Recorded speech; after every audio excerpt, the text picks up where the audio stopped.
everyone and welcome to an exciting episode of Once Upon a Time. ഇനി അല്പനേരം ചിരിയും കളിയും തമാശകളും മത്സരവും.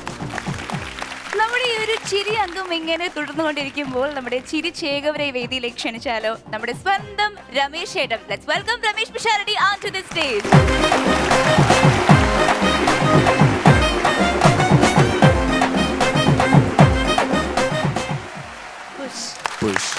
ഞങ്ങൾ കരാട്ട പഠിക്കുന്ന ആൾക്കാർ തമ്മിൽ കണ്ടാൽ എപ്പോഴും ഉസ് ഇങ്ങനെയാണ് പറയാറ്. ചിരിയുടെ യുദ്ധമാണ് ഇവിടെ നടക്കുന്നത്. ഇന്നത്തെ എപ്പിസോഡിന് വ്യക്തിപരമായ ഒരുപാട് പ്രത്യേകതകൾ എനിക്ക് തോന്നുന്ന ഒരു എപ്പിസോഡാണ്. കാരണം പലപ്പോഴും ഇവിടെ നമ്മൾ പറയുന്ന പല തമാശ കഥകൾ ആളുകൾ കേൾക്കാറുണ്ട്, ചിരിക്കാറുണ്ട്. എങ്കിലും എൻ്റെ ജീവിതത്തിലെ തമാശകൾക്ക് ആക്കം കൂട്ടിയ, അല്ലെങ്കിൽ എൻ്റെ ജീവിതത്തിൽ തമാശ കൊണ്ടുണ്ടായ നേട്ടങ്ങൾക്ക് ആക്കം കൂട്ടിയ ഒരു കഥയാണ് ഇത്. ഒരു 10-18 വർഷങ്ങൾക്ക് മുമ്പ് ടെലിവിഷൻ ചേംബർ എന്ന് പറയുന്ന ടെലിവിഷനിൽ പ്രവർത്തിക്കുന്ന ആളുകളുടെ ഒരു സംഘടന രൂപീകരിക്കുന്നതിന്റെ ഭാഗമായി എറണാകുളത്ത് ഒരു ഹോള് ബുക്ക് ചെയ്ത് അവിടെ കുറെ ആൾക്കാരൊക്കെ കൂടുന്ന ദിവസം ഞാൻ ആ ചടങ്ങിൽ പങ്കെടുക്കുന്നതിന് വേണ്ടി പോയി. അപ്പോൾ അല്പ ദൂരെയായിട്ട് അന്ന് കാലത്ത് സൂപ്പർ ഹിറ്റായിട്ട് ഓടിക്കൊണ്ടിരുന്ന 8 സുന്ദരികളും ഞാനും എന്നു പേരുള്ള ഒരു സീരിയലിന്റെ സഹ എഴുത്തുകാരൻ അവിടെ ഒരു ഇൻസർട്ടൊക്കെ ചെയ്ത് നിൽക്കുന്നുണ്ട്. ഞാൻ ചെന്ന് അദ്ദേഹത്തെ പരിചയപ്പെട്ടു. ഞങ്ങൾ തമ്മിൽ ആദ്യമായിട്ട് കുറച്ചു നേരം മിണ്ടി. അതിനു മുമ്പും കണ്ടിട്ടുണ്ട്. പക്ഷെ പിന്നീട് അങ്ങോട്ട് ഒന്നിച്ചുള്ള കുറേ യാത്രകളുണ്ടായി. ഞങ്ങൾ ഒന്നിച്ച് ചെയ്ത എപ്പിസോഡുകളുടെ എണ്ണം ഏകദേശം 1000-ൽ കൂടുതൽ വരും. സ്റ്റേജ് പരിപാടികളുടെ എണ്ണം ഏകദേശം 1000-ൽ കൂടി വരും. ഞാനിതുപോലൊരു പ്രോഗ്രാം ചെയ്യുമ്പോൾ ആ പ്രോഗ്രാം ഏറ്റവും നന്നായി അവതരിപ്പിക്കപ്പെടണം, അതൊരു വലിയ വിജയമായി തീരണമെന്ന് ആത്മാർത്ഥമായി ആഗ്രഹിക്കുന്ന ആളുകളുടെ മുൻനിരയിൽ നിൽക്കുന്ന ഒരാളാണ് ഇന്നത്തെ എപ്പിസോഡിൽ അതിഥിയായി എത്തുന്നത്. അദ്ദേഹത്തിൽ പൊതുവിൽ പറയുന്ന വിശേഷങ്ങളൊന്നും, അല്ലെങ്കിൽ സിനിമാ നടൻ, നിർമ്മാതാവ്, സംവിധായകൻ, അങ്ങനെയുള്ള വിശേഷങ്ങളൊന്നും തന്നെ ഞാൻ അദ്ദേഹത്തെ ഈ വേദിയിലേക്ക് ക്ഷണിക്കുന്നതിന് വേണ്ടി ഉപയോഗിക്കുന്നില്ല. അദ്ദേഹം അമ്മയായ ഞാൻ മകനാവും, ഞാൻ മകനായാൽ അദ്ദേഹം മകളാവും. ഏകദേശം 10-18 വർഷമായി ഏറ്റവും കൂടുതൽ സമയം ഞങ്ങൾ ഒന്നിച്ച് ചെലവാക്കിയ പ്രിയപ്പെട്ട സുഹൃത്തും ചിരിയുടെ എതിരില്ലാത്ത ഒരു നേതാവുമായ പ്രിയ കലാകാരനെ ഞാൻ ആത്മാർത്ഥമായി ഈ വേദിയിലേക്ക് സ്വാഗതം ചെയ്യുകയാണ്. സ്വാഗതം ധർമ്മജൻ ബോൽഗാട്ടി.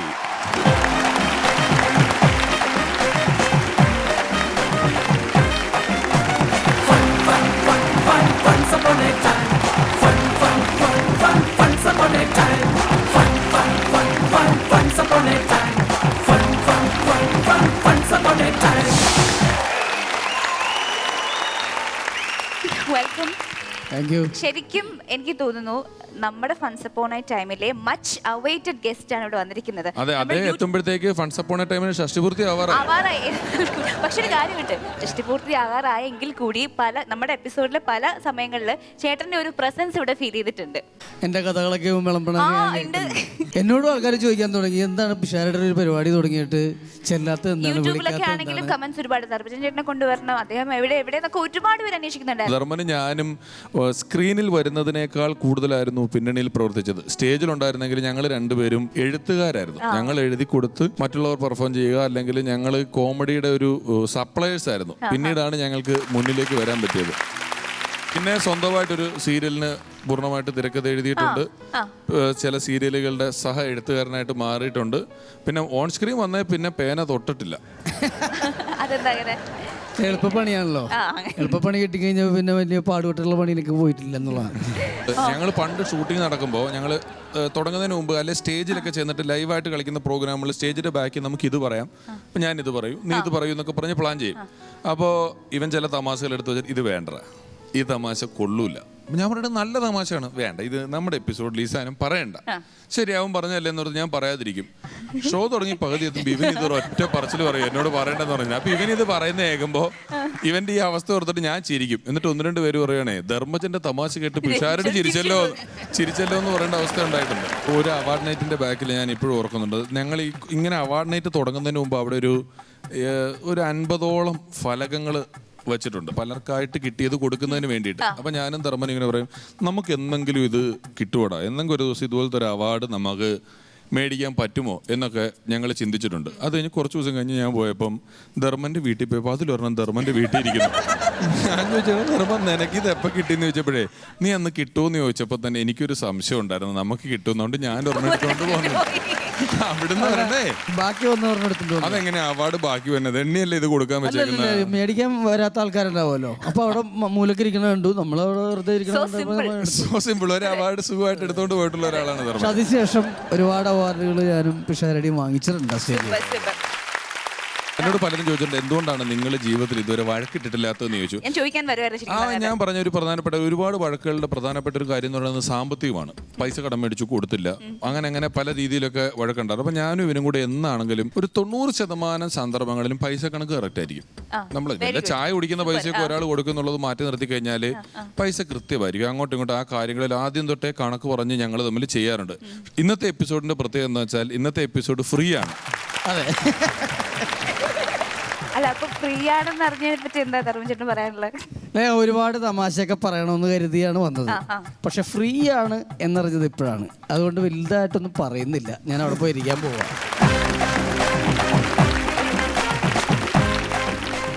നമ്മുടെ ഫൺസ് അപ്പോൺ എ ടൈം ശരിക്കും ഒരു നോവൽ കോൺസെപ്റ്റ് ആണ്. അതിനോടൊപ്പം തന്നെ ഇറ്റ്സ് എ ഹാപ്പിനെസ് ചലഞ്ച്. എല്ലാവരും ഒരുപാട് നല്ല തമാശകളൊക്കെ കേട്ട് എല്ലാവരും ഭയങ്കര ഹാപ്പി ആയിക്കൊണ്ടിരിക്കുകയാണ്. ഇപ്പോഴും ഇന്നത്തെ എപ്പിസോഡ് നോക്കി, ധർമ്മൻ ചേട്ടൻ വന്നു, നമ്മളെല്ലാവരും ഹാപ്പിയാണ്. അപ്പോൾ ഒരു ഹാപ്പിനെസ് ഇങ്ങനെ ഇവിടെ ചുറ്റും ഇങ്ങനെ നിൽക്കുവാണ്. നമ്മൾ ഇനി അടുത്തതായി പോകുന്നത് കുറച്ച് നല്ല തമാശകളൊക്കെ കേട്ട്, സ്റ്റാൻഡപ്പ് കോമഡി കേട്ട്, മത്സരിച്ച് കോൺടെസ്റ്റ് ഒക്കെ ചെയ്ത്. നമസ്കാരം.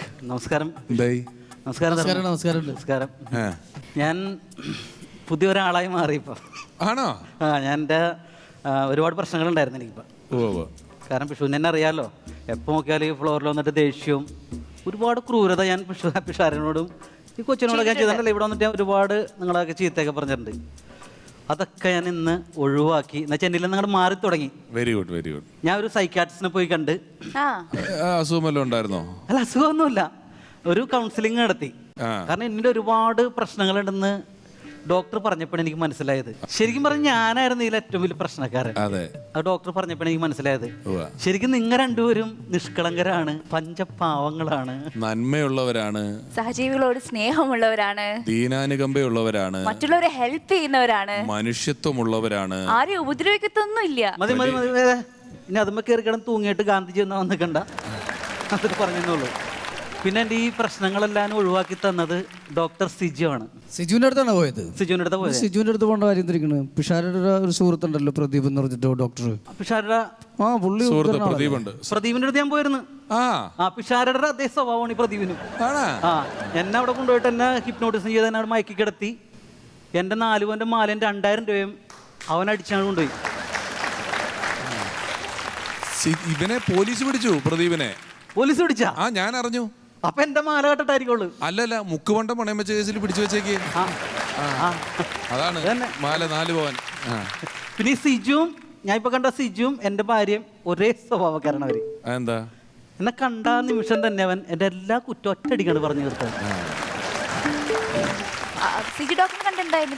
ഈ ദേഷ്യത്തെ നിയന്ത്രിക്കാൻ പറ്റിയാലും നമുക്ക് ലോകം തന്നെ കീഴടക്കാന്ന് സിജു പറഞ്ഞു. അപ്പൊ ശരി, അപ്പൊ പുള്ളി അതിന് വേണ്ട കുറച്ച് ടിപ്സും എനിക്ക് പറഞ്ഞു തന്നു. എന്താണ് ടിപ്സ് എന്ന് പറഞ്ഞാൽ പുള്ളി പറഞ്ഞ് അത്രക്ക് പിടിച്ചാൽ കിട്ടാത്ത ദേഷ്യം വരുമ്പോ 1 മുതൽ 10 വരെ, 10 മുതൽ 1 വരെ തിരിച്ചെണ്ണിയാൽ മതിയാ, എല്ലാ പ്രശ്നം തീരുന്നു പറഞ്ഞു. എന്തെങ്കിലും പറയണ സമയത്ത് അതിൻ്റെ ഇടയ്ക്ക് കയറി കൊടുക്കണം. 1 2 3 4 5 6 7 8 10 10 8 9 12.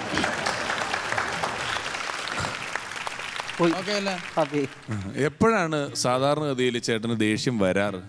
ശരിക്കും ദേഷ്യം വന്നെന്ന് പറഞ്ഞാൽ എനിക്ക് നമ്മുടെ മുന്നിലൊക്കെ വന്നിട്ട് ചിലർ ബ്ലാക്ക് ഷർട്ടിൽ ഈ ഓലയിൽ റെഡ് ഓല പോലത്തെ ഇതൊക്കെ ഇട്ടിട്ടേ കഴുത്തിൽ മറ്റേ കുനുകുന മാലയൊക്കെ ഇട്ട് റൗണ്ടൊക്കെ ഉള്ള അങ്ങനെയുള്ള ഈ കലാകാരന്മാരാണെന്ന് പറഞ്ഞ് ചമഞ്ഞിരിക്കണമാരെ കണ്ട എനിക്ക് അപ്പം തന്നെ ദേഷ്യം വരും. വിഷുവിന് അങ്ങനെ വല്ല സംഭവം ഉണ്ടാ? എനിക്കെന്ന് പറഞ്ഞു കഴിഞ്ഞാൽ ഈ 10-60 വയസ്സായ സമയത്ത് ആവശ്യമില്ലാത്ത സ്ഥലങ്ങളിൽ വന്ന് ചുമല ഷർട്ടിട്ട് ഇൻ ചെയ്ത് വന്ന് നിൽക്കുന്ന ചില ആൾക്കാർ ചില പരിപാടികൾ കാണിക്കാറുണ്ട്. അത് കാണുന്ന സമയത്ത് എനിക്ക് ദേഷ്യം വരാറുണ്ട്. 1 2 3 4 5 6 7 8 10 10 8 9 10 1. അതെങ്ങനെയാ? നിങ്ങൾ 9 കഴിഞ്ഞിട്ട് 7 അല്ലേ പറഞ്ഞത്? 8 പറഞ്ഞില്ലല്ലോ. 8 പറഞ്ഞല്ല. 8 പറഞ്ഞിട്ടില്ല. ഞാൻ 8 പറഞ്ഞേ. പറഞ്ഞില്ല, ഞങ്ങൾ കേട്ടോണ്ടിരിക്കണേ. ഇത്രയും പേര് കേട്ടില്ല. വേണം നോക്കി 9 കഴിഞ്ഞിട്ട് 7. ഞാൻ 8 പറഞ്ഞാടാ, എന്നോട് പറഞ്ഞില്ലേ 8 പറഞ്ഞെന്ന്? നീ അവനെ സപ്പോർട്ട് ചെയ്യലട്ടോ. നീ കാര്യം ഞാൻ പറയാം, അവൻ്റെ ഒരു 8, 9, 10. എനിക്ക് 8ൻ്റെ പണിയാന്ന് അവനെ ഒന്ന് കാണണ്ടേ അവനെ ശരിയായി കൊടുക്കാൻ. അതെ അതെ ഹലോ 11, 12, 13, 14, 15, 16, 20.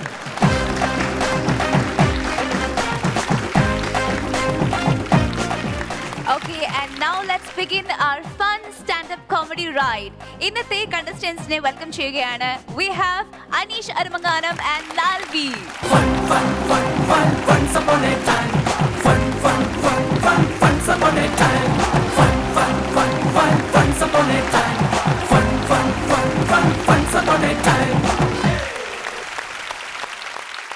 കൗണ്ട് ചെയ്യ് വിസിലടിച്ചാൽ മതി, അവർ തുടങ്ങിക്കോളൂ. തുടങ്ങിക്കോ. Okay, അപ്പോൾ first Lalvi. നമസ്കാരം ചേട്ടാ. ഞാൻ എൻ്റെ നാട്ടിലെ ചെറിയ കഥകളും പിന്നെ ചില ആത്മഹത്യാ ശ്രമത്തിലെ തമാശകളൊക്കെ ആയിട്ടാണ് ഇന്ന് ഇവിടെ വന്നിരിക്കുന്നത്. അപ്പം ഞാൻ ഈ പരിപാടിയിൽ പങ്കെടുക്കാൻ വേണ്ടി എൻ്റെ ഒരു കോമഡി ഇല്ല, ഉള്ളതൊക്കെ കഴിഞ്ഞ ആഴ്ചയൊക്കെ ഒന്ന് അടിച്ചു. ഇനിയിപ്പോൾ എന്ത് ചെയ്യുമെന്ന് ഇങ്ങനെ ആലോചിച്ചിരിക്കുമ്പോൾ എൻ്റെ ഒരു സുഹൃത്തു വന്നിട്ട് ചോദിച്ചു എന്താ പ്രശ്നം. ഞാൻ പറഞ്ഞിട്ട് ഇങ്ങനെ എപ്പിസോഡുണ്ട്, എൻ്റെ ഒരു കോമഡി ഇല്ല. അതൊന്നും നീ പേടിക്കണ്ട, അതൊക്കെ ഞാൻ റെഡിയാക്കി തരാം. കോമഡിക്ക് എൻ്റെ ഇഷ്ടം പോലെ ഉണ്ട്, പക്ഷെ ഒരു കാര്യമുണ്ട്, ഒരു ചെറുത് മേടിക്കണം. ഞാൻ പറഞ്ഞ ചെറുതൊക്കെ മേടിക്കാം. ഞാനങ്ങനെ കയ്യിൽ കാശിലൊന്നും ഇല്ലാണ്ട് അവിടെ നിന്നൊക്കെ തപ്പിപ്പെറുക്കി ബ്ലാക്കിലൊരു സാധനം മേടിച്ചു. അങ്ങനെ സാധനം മേടിച്ച് അടിച്ചിട്ട് 3ാമത്തെ പെഗ്ഗായപ്പോൾ ടച്ചിങ്സ് തീർന്നു. ഇപ്പം ഞാൻ പറഞ്ഞ ഒരു അച്ചാർ മേടിക്കുക ഒരു 10 രൂപ എന്ന് പറഞ്ഞു. അപ്പം തന്നെ ഇവൻ്റെ കഥ അങ്ങോട്ട് തുടങ്ങി. പിന്നെ ഇവൻ ലോണിൻ്റെ കാര്യവും പ്രമാണം പണയം വെച്ച കാര്യവും കംപ്ലീറ്റ് കാര്യം പറഞ്ഞ് ഇവൻ കരച്ചിൽ. അപ്പം എനിക്കൊരു കാര്യം മനസ്സിലായി, കോമഡി തേടിപ്പോയ ഞാൻ ഒന്നെങ്കിൽ ഇവൻ്റെ ബാധ്യത ഏറ്റെടുക്കേണ്ടി വരും. ഞാൻ നൈസായിട്ട് അവിടെ സ്കിപ്പായി. കാരണം എന്താണെന്നറിയോ, ഇവനൊരു ആത്മഹത്യ ടെൻഡൻസിയുള്ള മനുഷ്യനാണ്. അപ്പോൾ ഇവനൊരു ആത്മഹത്യാ ശ്രമം നടത്തി, മരിച്ചില്ല ഇവനിങ്ങനെ മരിക്കാതെ ഹോസ്പിറ്റലിൽ ഇങ്ങനെ കിടക്കുമ്പോൾ നേഴ്സ് ചോദിച്ചു, എടാ എന്തിനാടാ മോനെ നീ ആത്മഹത്യാ ശ്രമം നടത്തിയത്, നീ ഒരു നല്ല പയ്യനല്ലേ. അപ്പോൾ ഇവൻ പറയാ, ചേച്ചിക്കറിയോ എൻ്റെ അമ്മ എനിക്ക് രാത്രിക്ക് ചോറൊന്നുമില്ല. ഇത് കേട്ട് നേഴ്സ് അമ്മയോട് വന്നിട്ട് ചോദിച്ചു, നിങ്ങളൊരു അമ്മയാണോ, ഒരു മകന് ചോറ് ചോദിച്ചാൽ കൊടുക്കണ്ടേ. അപ്പം അമ്മ പറയാ, ഇല്ലാത്ത കാശ് കടം മേടിച്ച് 100 ചാളം മേടിച്ചാൽ അവന് കറി വെച്ച് 8:30 ചോറ് കൊടുക്കുക. 12 മണിയായപ്പോൾ ചോറെന്ന് വെച്ചാൽ ഞാനവിടെ എടുത്ത് കൊടുക്കാനാണ്. ഇവൻ ഈ ആത്മഹത്യാ ശ്രമം പിന്നെയും തുടർന്നു. അപ്പോൾ ഇവനൊരു കാര്യം തീരുമാനിച്ചു, ഇനി ആത്മഹത്യ ചെയ്യുമ്പോൾ ഒന്നെങ്കിൽ ട്രെയിനിന് തലവെക്കാം. എന്താണെന്ന് വെച്ചാൽ ഒറ്റയടിക്ക് പണി തീരുമല്ലോ. അപ്പോൾ ഈ അടുത്ത കാലത്താണ് ഇവൻ എന്ത് ചെയ്യുന്നത് വെച്ചാൽ, ഇവർ രാത്രിക്ക് പോകാൻ പേടിയാണ്. ഇവൻ പട്ടാപ്പകലി ഒരു ഉച്ച സമയത്ത് ഇവൻ നേരെ ഒരാളൊഴിഞ്ഞ പ്രദേശത്ത് റെയിൽവേ ട്രാക്കിൽ എന്നിട്ട് ഇവൻ നേരെ കൊണ്ട് തല ഇങ്ങനെ വെക്കേ പാളം ചുട്ടുപഴുത്ത് കിടക്കില്ല. ഉച്ചക്ക് പെടലി പൊള്ളിപ്പോയി. ഇവൻ ഈ പെടലി പൊള്ളിയതൊക്കെ സഹിച്ചിട്ട് 1.5 മണിക്കൂർ അങ്ങോട്ട് കിടന്ന്. പക്ഷേ പുള്ളിക്കാരൻ അപ്പോഴാണ് ഓർത്ത ലോക്ക്ഡൗൺ ട്രെയിനൊന്നും വന്നില്ല. ഇവൻ ആത്മഹത്യ ശ്രമം വീണ്ടും തുടർന്ന്. നമ്മുടെ നാട്ടിൽ പെട്ടെന്ന് കിട്ടുന്നതും സൈഡ് എഫക്റ്റ് ഇല്ലാത്തതുമായൊരു വിഷമാണ് ഒതളങ്ങ. ഇവൻ ഒതളങ്ങ കഴിച്ചപ്പോഴാണ് ഇവൻ്റെ വെപ്രാളം. ഇവൻ മരിച്ചു പോകുന്നുള്ള വെപ്രാളത്തിൽ ഇവൻ ഓടി വന്ന് കൂട്ടുകാരൊക്കെ ഇരിക്കുകയാണ്. ഇതിൽ ഒരുത്തനെ വിളിച്ചിട്ട് പറഞ്ഞ്, എടാ ഞാൻ ഒതളങ്ങ കഴിച്ച് എന്ത് ചെയ്യുമെന്ന് ചോദിച്ചു. കൂട്ടുകാരൻ പറയും, ഷോ എന്ത് പണിയാണ് നീ കാണിച്ചത്. എടാ നീ ഇത് എന്നോട് പറഞ്ഞിരിക്കട്ടെ, അവന്മാരൊക്കെ അറിഞ്ഞാൽ പേടിക്ക്, പോയി വീട്ടിൽ നിന്നോളാം.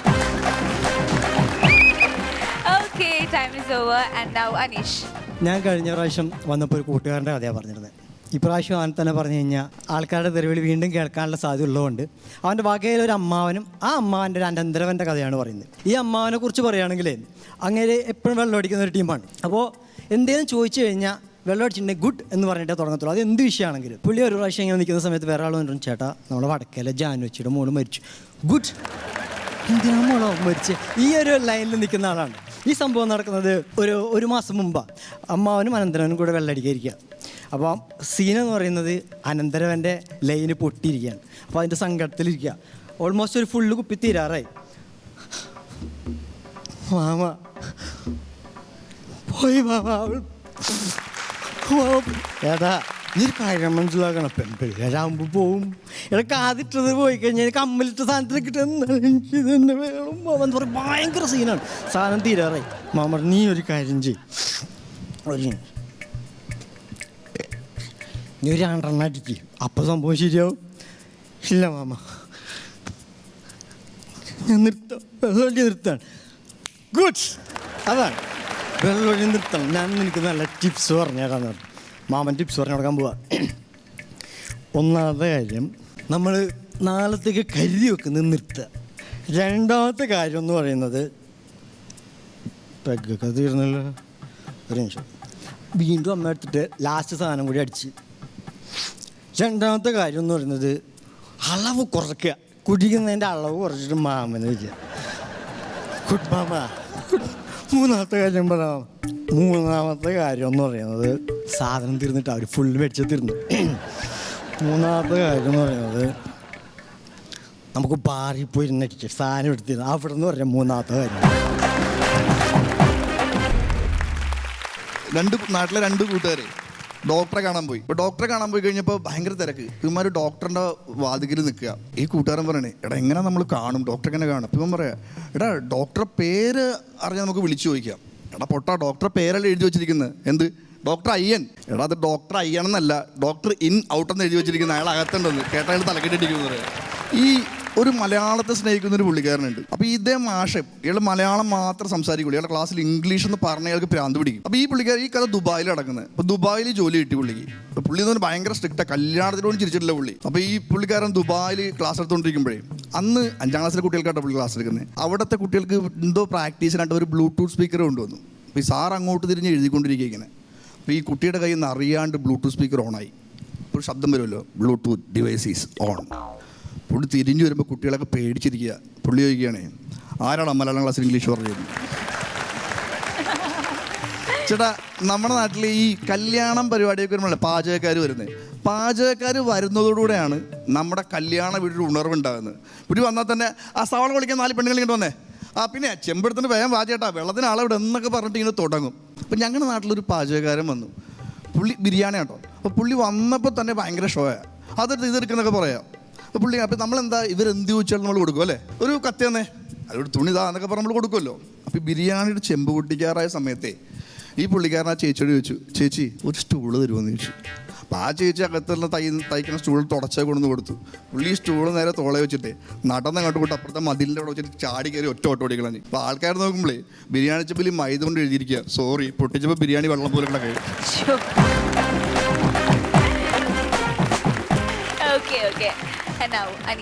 അതായത് ഈ മാമനൊരു അടുത്ത കൂട്ടുകാരൻ്റെ അപ്പൂപ്പൻ ഉണ്ടായിരുന്നു. അപ്പൂപ്പൻ മരിക്കുന്നതിന് മുമ്പ് മാമൻ്റെ അടുത്ത് പറഞ്ഞിട്ടുണ്ട്, ഈ മാവിൻ്റെ ചുവട്ടിൽ വെച്ചിട്ടാണ് എൻ്റെ മൃതദേഹം കുളിപ്പിക്കാൻ. പക്ഷേ മാമൻ ഇത് അവരുടെ മക്കളോട് പറഞ്ഞപ്പോൾ സമ്മതിച്ചില്ല. വീട്ടിൻ്റെ തൊട്ട് മുമ്പിൽ പറ്റില്ല എന്ന് പറഞ്ഞു. അങ്ങനെ ഇവർ തെങ്ങിൻ തോപ്പിലിരുന്ന് കുളിപ്പിക്കുക. മാമനാണെങ്കിൽ മറ്റേ 2 കൺട്രി സിനിമയിൽ അജു വർഗീസ് നിൽക്കുന്ന തെങ്ങിന് ചാരിയിട്ട് നോക്കുക. അങ്ങനെ പറഞ്ഞ് സെഞ്ചി അടിച്ചിട്ട് നോക്കുക. പെട്ടെന്നൊരു തേങ്ങിന്ന് വീണു. അതായത് ബോഡിയുടെ ഏതാണ്ട് ഈ ഭാഗത്തായിട്ട് വരും. ഇത് അമ്മാവനെ കണ്ടപ്പോൾ ഞെട്ടി. അമ്മ ഫുള്ള് കാലിപ്പിൽ പോയിട്ട്, നിങ്ങൾ എന്ത് പരിപാടി കളിക്കുന്നത്, നിങ്ങൾ അപ്പോഴും പറഞ്ഞല്ലോ തെങ്ങിൻ്റെ ചോട്ടിൽ കുളിപ്പിക്കേണ്ടത്. ഫുള്ള് കലിപ്പ് എല്ലാവരും നോക്കിക്കൊണ്ടിരിക്കും. അതാമത്തെ നെഞ്ചത്ത് വേണ്ടി നിങ്ങൾക്ക് 6 സമാധാനം പറയുന്നു, ചത്തുപോയി കഴിഞ്ഞാൽ 6 സമാധാനം പറയുമെന്ന് പറഞ്ഞ് ഭയങ്കര സീനാണ്. അങ്ങനെ ഈ മാമ ഒരു 2 വർഷം കഴിഞ്ഞപ്പോൾ ഒരു പാമ്പ് കടിയിട്ട് മരിച്ചു. പാമ്പ് കടിയിട്ട് മരിച്ചു എന്നാണ് പറഞ്ഞത്, ചിരിച്ചു എന്നല്ല. പാമ്പ് കടിയിട്ട് മരിച്ചു കഴിഞ്ഞിട്ട് എല്ലാവരും പാക്കൊക്കെ ചെയ്ത് ബോഡി കൊണ്ടുപോകുന്ന സമയത്ത് ഒരു ആൽമരത്തിൻ്റെ ചുവട്ടിലെത്തിപ്പില്ല. ആലിൻ്റെ വേര് തടഞ്ഞ് ഇവരങ്ങ് വീണു. ബോഡി താഴെ വീണ് പുള്ളി എഴുന്നേറ്റ് കൂളായി വീട്ടിൽ പോയി. തലയടിച്ചപ്പോൾ ചത്ത പുള്ളി ജീവിച്ചു പോയി. 2 വർഷം കഴിഞ്ഞപ്പോൾ വീണ്ടും ഇതേ പാമ്പ് പിടിച്ച് ഇതേപോലെ എല്ലാവരും നോക്കി, എന്നാലും കുഴപ്പമില്ലെന്ന് പറഞ്ഞ് പെട്ടിയൊക്കെ എടുത്ത് കൊണ്ടുപോയി ഇതേ ആലിൻ്റെ ചുവട്ടിലെത്തിയപ്പോൾ കാൽ തട്ടി വീണ് വീണ്ടും പുള്ളിക്ക് ജീവൻ വെച്ച്. പുള്ളി കൂളായി എഴുന്നേറ്റ് വീട്ടിൽ പോയി. ഭാര്യയൊക്കെ ഒരു സംശയത്തോടുകൂടി ഇങ്ങനെ നോക്കുകയാണെങ്കിൽ സന്തോഷമല്ലേ, ജീവിച്ചു വരുമല്ലേ എന്നും പറഞ്ഞ് കെട്ടിപ്പിടിച്ചതൊക്കെ കഴിഞ്ഞ് വീണ്ടും ഒരു 2 വർഷം കഴിഞ്ഞപ്പോൾ ഈ എണ്ണം കെട്ട പാമ്പ് വീണ്ടും കടിച്ചു. പുള്ളി മരിച്ചു. വീണ്ടും സീനൊക്കെ ആയി. എല്ലാവരും ഇരുന്ന് നോക്കുകയാണ്. ബോഡി കൊണ്ടുപോകാൻ വേണ്ടി വെളിയിൽ ഇറങ്ങിയപ്പോൾ ഇവിടുന്ന് പുള്ളിയുടെ ഭാര്യ ഉണ്ട്, മാമൻ്റെ ഭാര്യ. മോനെ സുഖും ടീമൊക്കെ തിരിഞ്ഞു നോക്കി. എന്തു പറ്റി? അല്ല ചോടും മരമൊക്കെ അവിടെ തന്നെ ഉണ്ടാ, സൂക്ഷിച്ചു കൊണ്ടോളേ.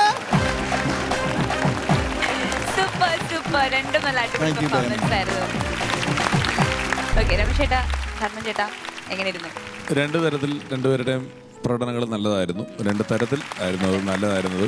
അതിൽ ലാൽബി കുറേ അധികം തമാശകൾ കൃത്യമായിട്ട് കണക്ക് വെച്ച് കൃത്യമായ സമയത്തിൽ വ്യക്തമായിട്ട് പറഞ്ഞു തീർത്തു. അനീഷും കുറേ തമാശകൾ പറഞ്ഞു. അനീഷ് കടുക്ക് പണി വ്യത്യാസത്തിന് അന്ന് അങ്ങോട്ടോ ഇങ്ങോട്ടോ പോയിരുന്നെങ്കിൽ ഇതൊരു മോണോ ആക്ട് മത്സരമായിട്ട് മാറിയേനെ. അതിൻ്റെ വാതിക്കൽ വരെ അനീഷ് എത്തി. മോണോ ആക്ട് തീർത്തും മറ്റൊരു ആർട്ടാണ്. അതിൻ്റെ വക്കിൽ വരെ എത്തിയിരുന്നു സ്റ്റാൻഡപ്പ് കോമഡി. ഇടയ്ക്ക് ചെന്നിട്ട് മാമൻ ഇങ്ങനെ പറഞ്ഞിട്ട് മാമൻ ഇങ്ങനെ പറഞ്ഞു മാമനും മരുമാനുമായിട്ട് വേറെ 2 ക്യാരക്ടറായിട്ട് അഭിനയിച്ച് അത്യാവശ്യത്തിന് ഉപയോഗിച്ചാൽ മതി അത്തരം കാര്യങ്ങൾ. മോണോ ആക്ട് മത്സരമൊക്കെ നിങ്ങൾ കണ്ടാൽ അമ്മൂമ്മ, കുട്ടി, അച്ഛൻ. ഇതിനെ പ്രകടമായ വ്യത്യാസങ്ങളുണ്ട്. നമ്മൾ കാര്യമായിട്ട് അഭിനയിച്ചില്ലെങ്കിലും കുട്ടിയും അമ്മൂമ്മയും അച്ഛനും തമ്മിൽ നമുക്ക് ഒറ്റ നോട്ടത്തിൽ മനസ്സിലാകുന്ന വ്യത്യാസങ്ങളുണ്ടാകും. അത് അവതരിപ്പിക്കാൻ എളുപ്പമായിരിക്കും. വളരെ ചെറിയ വ്യത്യാസം മാത്രമുള്ള അമ്മാവനും മരുമോനും കൂടി ഇരുന്ന് കുടിക്കുന്നു എന്നൊക്കെ പറഞ്ഞാൽ നമ്മൾ വളരെ സൂക്ഷിച്ചിരുന്നാലേ ഏത് ഡയലോഗാണ് അമ്മാവൻ പറഞ്ഞത്, ഏത് ഡയലോഗാണ് മരുമോൻ പറഞ്ഞതെന്നുള്ളത് നമുക്ക് മനസ്സിലാവുകയുള്ളൂ. അത് മനസ്സിലായാലേ ഈ തമാശ വിജയിക്കുകയുമുള്ളൂ. ഇത്രയുമാണ് നിങ്ങളുടെ പ്രകടനം കണ്ടപ്പോൾ തോന്നിയത്. ഇനി ധർമ്മജൻ പറയും. രണ്ടുപേരും പറഞ്ഞ തമാശ മരണത്തമാശയായിരുന്നു. മരണവുമായി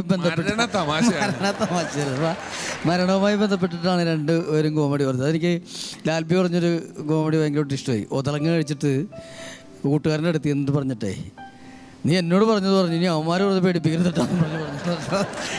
നല്ല ഒരു കോമഡി ആയിട്ട് തോന്നി.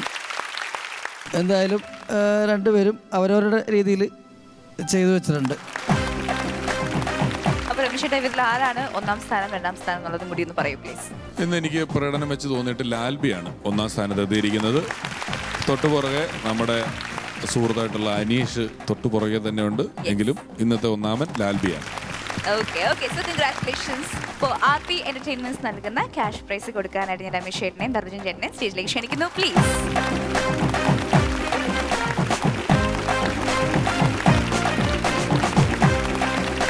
രണ്ടുപേരുടെ പെർഫോമൻസ് സൂപ്പർ ആയിരുന്നു. രണ്ട് വ്യത്യസ്തമായ പെർഫോമൻസുകളായിരുന്നു. അപ്പോൾ thanks a lot. Thank you so much. അങ്ങനെ ഫൺസ് അപ്പോൺ എ ടൈമിന്റെ പുതുമകൾ നിറഞ്ഞ രസകരമായ മറ്റൊരു എപ്പിസോഡ് ഇവിടെ പൂർണ്ണമാവുകയാണ്. വീണ്ടും മറ്റൊരു എപ്പിസോഡിലൂടെ കാണാം. Until then, it's bye from Fans Upon a Time.